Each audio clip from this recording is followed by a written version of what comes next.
नमस्कार, राहुल का अग्निपथ देख रहे हैं आप। मैं हूं आपके साथ पूजा। वियतनाम के हनोई इंटरनेशनल एयरपोर्ट पर अचानक एक चेहरा कैमरे में कैद होता है। वो चेहरा कोई आम नहीं, चेहरा वही जो पिछले कई दिनों से देश की राजनीति से गायब था और हम बार बार कह रहे थे कि राहुल विदेश में है। इतने दिनों से जो राहुल गांधी लापता थे, उनका लोकेशन अपडेट अब जनता के सामने है। सोशल मीडिया में तस्वीरें हैं, आप भी देखिए तस्वीरें। राहुल गांधी वियतनाम के हनोई इंटरनेशनल एयरपोर्ट पर स्पॉट किए गए। तो वहीं भारत लौटने के बाद राहुल कर्नाटक दौरे पर पहुंचे। मैसूर एयरपोर्ट पर सीएम सिद्धरामैया और उप मुख्यमंत्री डीके शिवकुमार ने राहुल गांधी का स्वागत किया। पर दौरा इसलिए अहम है क्योंकि कर्नाटक में सीएम की कुर्सी को लेकर सिद्धरामैया और उप मुख्यमंत्री डीके शिवकुमार के बीच में तनातनी काफी ज्यादा है। एक बार फिर सिद्धरामैया ने कहा है कि जो फैसला आलाकमान का होगा वो मंजूर होगा। तो बवाल के बीच राहुल का कर्नाटक दौरा और तमिलनाडु में भी बवाल। आज इन्हीं तमाम खबरों पर आपको पूरी जानकारी देंगे। चर्चा के लिए मेरे साथ स्टूडियो में मौजूद हैं कैपिटल टीवी के एग्जीक्यूटिव एडिटर राजीव जी। सर, आपका बहुत बहुत स्वागत है। आज राहुल गांधी तो कर्नाटक के दौरे पर पहुंचे, लेकिन कल रात को जो तस्वीरें आई उससे तो साफ समझ में आ गया कि राहुल गांधी इतने दिनों से विदेश में ही थे। देखिए, राहुल गांधी विदेश में थे, इस बात के लिए कांग्रेस को शर्म आनी चाहिए कि आपने इस पूरी वाकया को छिपा कर रखा। कांग्रेस पार्टी के लोग जो कि बार बार ये कहते हैं, शेड्यूल बताते हैं राहुल गांधी के लिए कि अभी राहुल गांधी कनाडा जाने वाले हैं, अमेरिका जाने वाले हैं, स्वीडन जाने वाले हैं और वहां पर प्रोग्राम करने के लिए जाने वाले हैं। तो अभी अगर वो वियतनाम गए तो बताना चाहिए ये कौन सा प्रोग्राम था। राहुल गांधी अगर वियतनाम पर्सनल ट्रिप पर गए थे तो ये भी बताना चाहिए कि थकान मिटाने के लिए राहुल गांधी गए और थकान किस बात का था, ये भी बताना चाहिए कि जर्मनी से लौटने के बाद अचानक से एक सप्ताह के भीतर उन्होंने कांग्रेस में ऐसा कौन सा काम कर लिया जिसके लिए उन्हें वियतनाम जाने की जरूरत पड़ गई।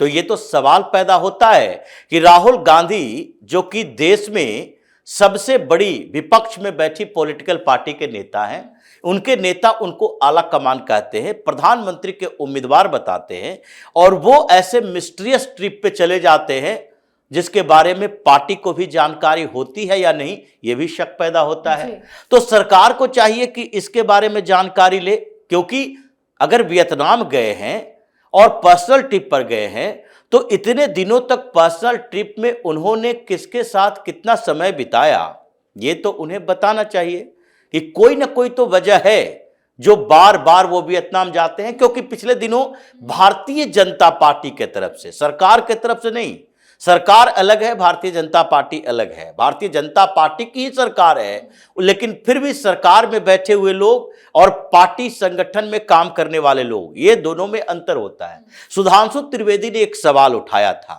कि आखिर राहुल गांधी बार बार वियतनाम क्यों जाते हैं, और उस बात के लिए उन्होंने ये भी कहा था कि वियतनाम वो ऐसा जगह है जहां पर आईएसआई के एजेंट भी होते हैं, सीआईए के एजेंट भी होते हैं, चीन का इन्फ्लुएंस भी है और कम्युनिस्ट एजेंडा भी चलता है। जो पिछली बार जब ये वियतनाम गए थे तो इन्हीं के एक नेता ने कहा था कि वहां के इकोनॉमिक व्यवस्था के बारे में जानकारी लेने गए कि वो वियतनाम का मॉडल कैसे भारत में लाया जाए, और यहां पर सवाल उठाएंगे वियतनाम जैसे देश के साथ भारत की तुलना करके। लेकिन खैर, वो वियतनाम गए और उस बीच अगर कोई जानकारी नहीं रही तो इसका मतलब है कि उनके इस मिस्टीरियस ट्रिप में कुछ न कुछ ऐसे देश विरोधी काम हुए होंगे जिसकी जानकारी कांग्रेस देना नहीं चाहती और सरकार उनके खिलाफ कोई एक्शन लेना नहीं चाहती, जो राहुल गांधी की एक्टिविटी रही है। आप अगर एक सामान्य व्यक्ति होते जिनका राजनीति में कोई बड़ी भूमिका नहीं होती, आप पर्सनल ट्रिप पे जाते, कोई आपसे सवाल नहीं पूछता। लेकिन जो कांग्रेस पार्टी प्रधानमंत्री मोदी की विदेश यात्राओं, जो कि सब निर्धारित होता है, राष्ट्रपति से कैसे मुलाकात करनी है, वहां इंडियन ओरिजिन के लोगों से कब मुलाकात करनी है, एक एक पल के लिए शेड्यूल तैयार होता है, पूरी ऑफिसर की टोली होती है। वहां पर भी आप सवाल उठाते हो कि विदेश में रहते हैं, लेकिन आपके नेता जिसका कोई भी ऐसा संवैधानिक दायित्व नहीं है कि जो विदेश में जाकर बातचीत कर सके, उनके इस ट्रिप के बारे में आप जानकारी नहीं देते हो, लोगों को भ्रमित करने की कोशिश करते हो। तो इसलिए हनोई का जो वीडियो आया है, ये राहुल गांधी के पूरे चाल चरित्र के ऊपर सवाल खड़ा करता है कि क्या उनका चरित्र सही है भारत की राजनीति के लायक, क्या उनके चाल चलन सही है, या फिर क्या उनका एजेंडा सही है जो कि भारत के हित में हो, या फिर ये सारे ऐसे उलझे हुए हैं कि राहुल गांधी फिर वही अविश्वसनीयता के कटघरे में खड़े हो। लेकिन कांग्रेस पार्टी तो इस पे कभी जवाब नहीं देगी। लेकिन इस बीच जो राहुल गांधी कर्नाटक पहुंचे, सिद्धारमैया और डीके शिव कुमार के बीच में जो मुलाकात हुई है, इतने दिनों से बवाल चल रहा है सीएम की कुर्सी को लेकर, क्या राहुल गांधी के पहुंचने से ये बवाल थम जाएगा या और ज्यादा बढ़ने की खबर है? देखिए, अगर राहुल गांधी के पहुंचने से बवाल थमना होता तो राहुल गांधी कर्नाटक के विजिट पर जाते हैं, वहां 2 दिन रुकते, विधायकों से मुलाकात करते, सिद्धारमैया और डीके शिव कुमार से अलग अलग मुलाकात करते, समस्या के समाधान की कोशिश करते, लेकिन वो नहीं कर रहे। वो एक दोहरे चरित्र में इस मुद्दे को लाना चाहते हैं कि हम कर्नाटक गए भी ताकि पार्टी के अंदर जो सवाल उठ रहे थे कि इतने महीने हो गए कर्नाटक क्राइसिस को, लेकिन राहुल गांधी ने डीके शिव कुमार से मुलाकात नहीं की। डीके शिव कुमार कई बार दिल्ली आए, फिर भी उनसे मुलाकात नहीं की, क्योंकि उनसे नजरें मिलाने की हैसियत राहुल गांधी खो चुके हैं। जो आपने वादा किया था, उस वादा से आप मुकर रहे हैं, तो आपको तो सामने में सवाल पूछा जाएगा। इसलिए ये मुकर रहे थे इन लोगों से मुलाकात करने में। इस बीच तमिलनाडु का दौरा था। तमिलनाडु के दौरे से पहले वो मैसूरू में स्टे किए, और स्टे करने के लिए वहां पर जब राहुल गांधी पहुंचे हैं तो सीएम और डिप्टी सीएम को जाना है, लेकिन इनकी सारी पोल पट्टी परमेश्वर ने खोल दी। जी परमेश्वर जो होम मिनिस्टर हैं, उन्होंने ये बात तो कही कि सिद्धारमैया वहां मुलाकात करने जाएंगे, लेकिन पार्टी में डिस्प्यूट है। इसको लेकर जब उनसे कहा गया कि आप क्यों नहीं जा रहे, आप भी तो एक खेमे के लीडर हैं जो बार बार ये सवाल उठाते हैं कि कर्नाटक का एक सीएम होना चाहिए जो दलित कम्युनिटी से आता हो, और अभी एससी एसटी के 36 विधायक आपके ही साथ मुलाकात कर रहे थे। जरकीहोली भी मुलाकात किए, सतीश जरकीहोली के रजन्ना भी आपसे मुलाकात किए, और रजन्ना के घर पर बैठक में आप भी शामिल हुए थे। तो ये सारा जो गुट चल रहा है उसमें आपको भी मुलाकात राहुल गांधी से करनी चाहिए।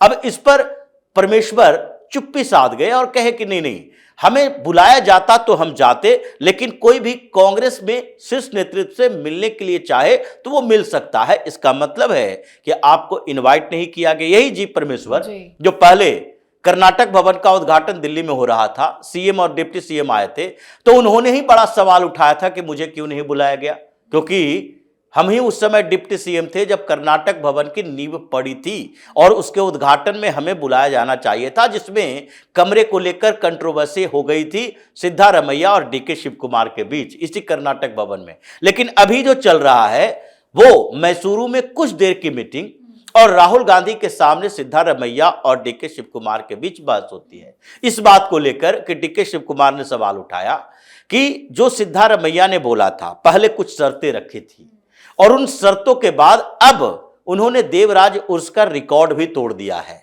तो सारे रिकॉर्ड ब्रेक कर लिए। उन्होंने कुछ समय मांगा था, समय भी हमने दे दिया। कर्नाटक विधानमंडल के लिए, फिर संसद के सत्र के लिए, इन सब का इंतजार मैंने कर लिया। अब आगे अगर स्पष्ट तरीके से आप प्लान नहीं बताते तो फिर हम फ्री हैं कि हम आगे कौन सा विकल्प चुनते हैं। इसी बात को लेकर कुछ बहस भी हुई। उसके बाद राहुल गांधी का उड़न खटोला चला गया, और यही तमिलनाडु जाने से पहले इन्होंने तमिल कल्चर के बारे में बातचीत शुरू कर दी। तमिलनाडु पहुंचने से पहले राहुल गांधी का बयान, हालांकि बोल रहे हैं कि ऑफिशियली कार्यक्रम में गए हैं किसी स्कूल के इनॉग्रेशन में, लेकिन क्या तमिलनाडु में डीएमके और कांग्रेस के बीच में जो बवाल है उसको भी क्या वो सॉल्यूशन दे पाएंगे? देखिए, सॉल्यूशन पहले से लेकर गए थे, और ये है इनका तमिल संस्कृति, तमिल कल्चर को लेकर। जो सेंट थॉमस के स्कूल के पास गए हैं, उसके समारोह में वो वहां पर जाकर तमिल संस्कृति की बात कर रहे हैं। तमिलनाडु जाने से पहले इन्होंने एक नया शगुफा छोड़ा, और वो थलापति विजय की पार्टी को लेकर था। विजय की एक फिल्म अटकी हुई है, और उस फिल्म को लेकर इन्होंने कह दिया कि नहीं नहीं, मोदी सप्रेस नहीं कर सकते।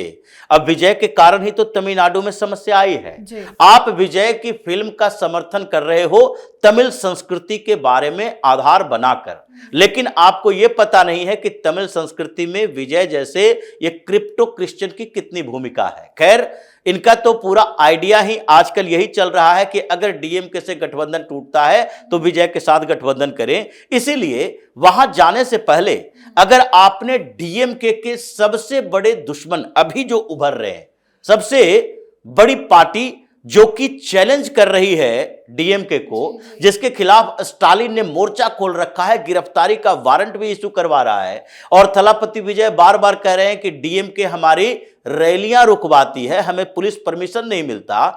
उस विजय का समर्थन करने के लिए आपने मोदी के खिलाफ मोर्चा खोला, टारगेट किया, सीबीएफसी के ऊपर टारगेट किया कि नहीं आईबी मिनिस्ट्री है जो जानबूझकर रोके हुए उसकी फिल्म को, जबकि आपको यह भी पता नहीं है कि यह मैटर सब जुडिस है और इसके बारे में विजय भी बोलने से कतरा रहे, प्रोड्यूसर भी बोलने से कतरा रहे कि यह फिल्म पहले जो सीबीएफसी ने 2-3 सवाल खड़े किए कुछ डायलॉग्स के ऊपर, कुछ सीन्स के ऊपर कि आप रिवाइज करके लाओ। उसके बाद वो प्रोड्यूसर गया हाईकोर्ट में, हाईकोर्ट के सिंगल बेंच ने फैसला दे दिया कि नहीं, इनको सर्टिफाइड करना चाहिए, सर्टिफिकेट जारी करना चाहिए। लेकिन फिर डबल बेंच में जब सीबीएफसी की तरफ से जाया गया तो वहां पर इस पर स्टे लग गया। अभी ये सुप्रीम कोर्ट आया हुआ है प्रोड्यूसर, और यहां पर बार बार ये पूछा जा रहा है तो बताया जा रहा है कि नहीं अभी सुप्रीम कोर्ट में मैटर चल रहा है, इसलिए हम इस मामले में ज्यादा बातें नहीं कर सकते। लेकिन आप एक राजनीति करने के लिए विजय का सपोर्ट किए तो डीएमके यानी कि स्टालिन की पार्टी तो इस बात से नाराज है कि राहुल गांधी डीएमके के गठबंधन सहयोगी हैं या विजय के गठबंधन सहयोगी हैं। इसलिए समस्या का समाधान तो होना नहीं है। अब ऐसा लग रहा है कि कांग्रेस वहां पर अलग थलग पड़ेगी।